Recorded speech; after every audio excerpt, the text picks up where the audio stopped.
Hi, my dear lovely people and my dear lovely friends and family.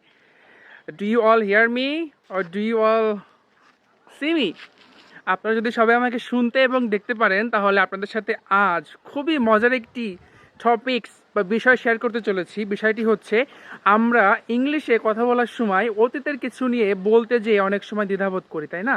বলতে পারি না যে আমি এইটি আমার প্রয়োজন ছিল বা এইটাই আমার খাওয়ার প্রয়োজন ছিল বা আমার শেখার প্রয়োজন ছিল, এটাকে আমরা বলতে পারি না। তো তো আমরা কিভাবে খুব সহজেই এই জিনিসটাকে আমরা বলতে পারি সেটি হচ্ছে নিডেড টু।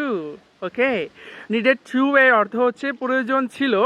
তাহলে আমরা যদি এখানে বলি যে আমার খাওয়ার প্রয়োজন ছিল তাহলে আই নিডেড টু ইট। তারপরে যদি বলি আমার শেখার প্রয়োজন ছিল আই নিডেড টু লার্ন। তারপরে যদি বলি আমার যাওয়ার প্রয়োজন ছিল I needed to go.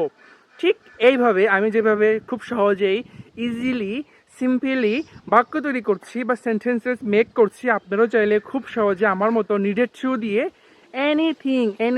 Anything you can learn আপনারা শিখতে পারবেন এবং তৈরি করতে পারবেন। তারপর যদি আমি শেষে আরেকটি বিষয় বলি, আমার ঘুমানোর প্রয়োজন ছিল আই নিডেড টু স্লিপ। এভাবে চাইলে আপনারাও খুব সহজেই বাক্য তৈরি করতে পারবেন। তাহলে আমি আমার ভিডিও আর বেশি দীর্ঘায়িত করতে চাচ্ছি না, আমি আমার ভিডিও এইখানে আপাতত শেষ করছি। তবে অবশ্যই আমি আগামীতে নতুন ভিডিও নিয়ে আপনাদের মাঝে ফিরে আসব।